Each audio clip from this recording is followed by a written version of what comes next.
Hello friends, स्वागत है आपका अपने चैनल मार्केट अपडेट में। दोस्तों, आज मैं बात करने वाला हूं वोडाफोन आइडिया के बारे में। जिस तरह के आप सभी को मालूम है कि वोडाफोन आइडिया अपने मुश्किल दौर से गुजर रही है।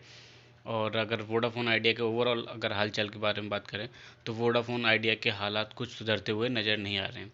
जिस तरह से back to back Vodafone Idea के साथ अप डाउन देखने को मिल रहा है, तो हम जानने की कोशिश करेंगे कि क्या ये सही समय होगा कि वोडाफोन आइडिया के साथ बने रहें या एग्जिट कर दें। क्या होगा इम्पैक्ट इन न्यूज़ का, किस तरह से वोडाफोन सर्वाइव कर पाएगा या नहीं कर पाएगा, तो इन्वेस्टर्स के लिए क्या सही कदम होगा, जानने की कोशिश करेंगे इस वीडियो में आगे चलते हुए। तो बढ़ते हुए वीडियो में मैं आपको बताना चाहूँगा कि रिसेंट में ही एक न्यूज़ आई थी कि Vodafone is Idea is trying to raise a fund of 25,000 crore rupees, जो कि बहुत अच्छी न्यूज़ है। अगर ऐसा कुछ भी होता है तो वोडाफोन आइडिया को एक अच्छा खासा अमाउंट मिल जाएगा अपना लोन को पे ऑफ करने का, और साथ ही साथ एक कैपिटल मिल जाएगी उनको थ्रू आउट ईयर में सर्वाइव करने के लिए। बट मेन इशू यही आ रहा है कि उनको फंड रेजिंग में बहुत ज़्यादा दिक्कत हो रही है और investors are not ready to invest. तो अभी रिसेंट में एक न्यूज़ आई है कि पी सेक्टर्स की कंपनियां they are looking to invest in Vodafone Idea. But main competition अगर मैं बात करूँ वोडाफोन आइडिया के लिए, तो जिस तरह से कोई भी टेलीकॉम कंपनी नहीं चाहती है कि वोडाफोन आइडिया सर्वाइव करे, जस्ट बिकॉज आपको भी मालूम है कि इंडिया में सिर्फ इतने टाइम तीन ही कंपनीज़ हैं, टेलीकॉम कंपनीज आपकी, वोडाफोन और आपका एयरटेल एंड जियो। जियो की मोनोपोली है कि वो मार्केट में स्टैंड अलोन अकेले ही करें, वो नहीं चाहते कि मार्केट में कोई और भी रहे। जिस तरह से उन्होंने अपने टैरिफ प्लान्स के स्टार्टिंग में डाउन किया और उन्होंने जिस तरह से कट ऑफ दिया, एक कस्टमर बेसिस पे देखा जाए तो बहुत अच्छा हुआ। लेकिन अगर इसका मेन इम्पैक्ट अगर देखा जाए तो वोडाफोन आइडिया ऑलमोस्ट उसी वजह से आपको आज की डेट में बिल्कुल क्रैश कंडीशन में दिखाई दे रही है। सेम सिचुएशन अगर बात करें हम एयरटेल के साथ, तो एयरटेल एक अपने सही पोजीशन पे थी और उन्होंने टाइम टू टाइम अपने आप को चेंज किया, जिसकी वजह से वो मार्केट में आज भी स्टैंड अलोन कर रहे हैं। बट कोई एयरटेल नहीं चाहेगी ऐसे टाइम पे कि उनके साथ मार्केट में कोई भी उनका कंपटीटर आउट हो जाए। तो चलिए बढ़ते हैं न्यूज़ में और मैं आपको दिखाने की कोशिश करूंगा कि वोडाफोन क्या कर रहा है मार्केट में स्टैंड करने के लिए और फंड रेजिंग से रिलेटेड क्या अपडेट्स हैं। नज़र डालते हैं न्यूज़ पे। P companies in talk to invest in Vodafone Idea. Vodafone Idea में पी कंपनीज इन्वेस्ट करना चाह रही हैं। और मैं बताना चाहूँगा कि वोडाफोन आइडिया की जो अपनी ऑप्टिकल फाइबर यूनिट है, ब्रॉडबैंड है और लीज लाइन्स हैं, तो वोडाफोन का प्लान है कि वो अपने इन यूनिट्स को बेच के और लीज बैक करें, यानी पहले इनको बेच देंगे, ओनर चेंज हो जाएगा और फिर से इन्हीं सर्विसेज को लीज पे लेके वो मार्केट में सर्विसेज प्रोवाइड करें और बेनिफिट उठा सकें। तो इससे रिलेटेड उन्होंने अपना एक ऑफ़र अभी रिसेंट ही बोला था कि वो अपने इन यूनिट्स को बेचने चाह रहे हैं, ऑप्टिकल फाइबर यूनिट उनका जो फिक्स लाइन ब्रॉडबैंड है। तो इस यूनिट को बेच के और वो लीज़ पे लेना चाह रहे हैं, जिससे कि वो प्रॉफिट कमा सकें। अगर हम ओवरऑल बात करें तो आप सभी जानते हैं कि आज की डेट में इंटरनेट और ऑप्टिकल फाइबर का पूरा तरह से ओवरऑल हर जगह पे कब्जा हो रखा है और आने वाले टाइम में ये सेक्टर हर तरीके से आपको बढ़ता हुआ नज़र आएगा। जिस तरह से आप देखते हैं हर घर में ऑप्टिकल फाइबर्स का ही इस्तेमाल किया जा रहा है, हर जगह ऑप्टिकल फाइबर आपको देखने को मिल रही है। छोटे छोटे गांव में भी इवन ये ऑप्टिकल फाइबर्स से रिलेटेड इंटरनेट सर्विसेज प्रोवाइड की जा रही हैं।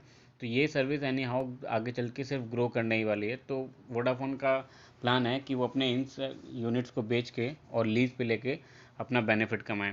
वोडाफोन के पास आप सभी जानते हैं कि ऑलरेडी 1,80,000 करोड़ का डेप्ट है ओवरऑल, जो उन्हें अभी रिसेंटली उन्हें उसको पे करना था। उसमें से जिस जो है 8,092 करोड़ का उन्हें अमाउंट आने वाले इस 2022 में उन्हें पे करना था। वोडाफोन ने गवर्नमेंट से सीख की है कि इसका मॉनिटरिंग टाइम बढ़ा दिया जाए, 2023 तक कर दिया जाए।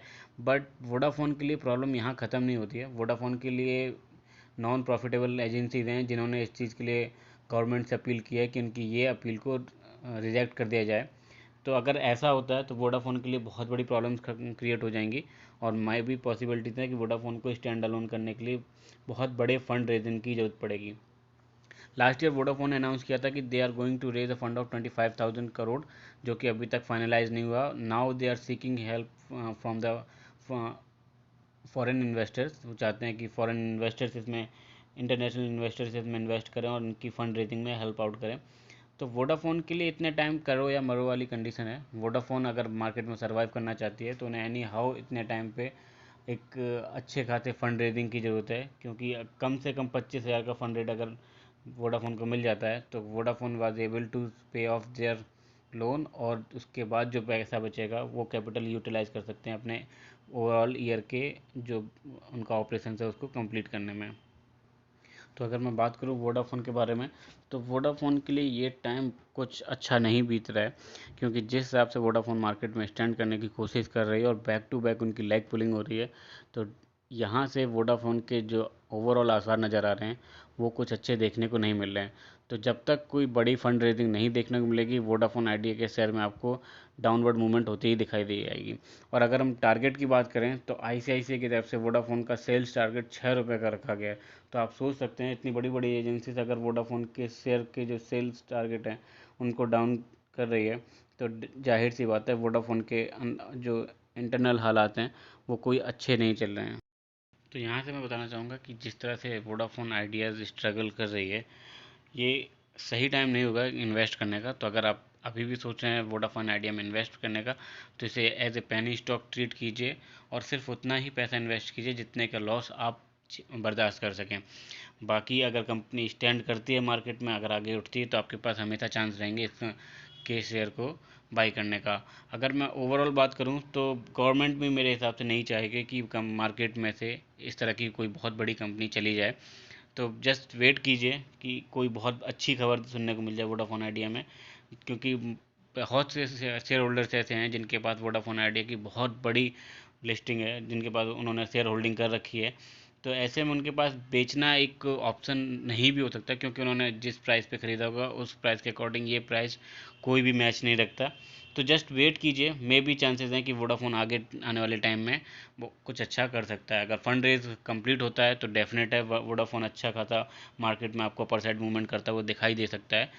तो एट लास्ट यही समझाने की कोशिश करूँगा कि अभी आप अपने फाइनेंशियल एडवाइज़र की हेल्प लीजिए वोडाफोन आइडिया से रिलेटेड, क्योंकि वोडाफोन की ओवरऑल कंडीशन है तो पैनिक की स्टेटस में, पर शेयर मार्केट है, कुछ कह नहीं सकते, कभी भी अपर और साइड और डाउनवर्ड मूवमेंट देखने को मिल सकती है।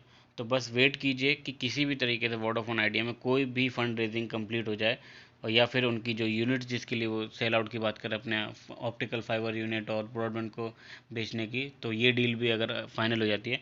वैसे तो अगर न्यूज़ की बात करें तो विद इन 2 और 3 मंथ्स के अंदर ये डील भी फाइनल हो जाएगी, और अगर ऐसा होता है तो वोडाफोन के लिए एक अच्छी खासी अच्छी न्यूज़ निकल के आएगी और वोडाफोन के लिए एक प्रॉफिट भरा ये सौदा रहेगा। स्पेंड करने से पहले आपको एक ही सजेशन है, अगर आप अभी भी वोडाफोन आइडिया में अपना इन्वेस्टमेंट करना चाहते हैं, अगर आप इंटरेस्टेड हैं, तो प्लीज़ एक बार अपने फाइनेंशियल एडवाइज़र से एक बार कंसल्ट कीजिए, उसके बाद ही इन्वेस्ट कीजिए। और अगर आपको मेरी ये वीडियो अच्छी लगी हो तो प्लीज़ मुझे सपोर्ट कीजिए, लाइक शेयर एंड सब्सक्राइब कीजिए। प्लीज़ अगर कोई भी फीडबैक हो तो ज़रूर शेयर करें कमेंट सेक्शन में, so that I can implement and apply on my upcoming videos. और आज की वीडियो के लिए माफ़ी चाहूँगा अगर आपको कोई किसी भी तरीके की कोई ऑडियो या वीडियो क्वालिटी में इश्यूज़ लगते हैं, because I do have bad day today. तो मेरे पास न्यूज़ थी तो मैंने पहले सोचा कि आपके साथ न्यूज़ शेयर कर दूँ।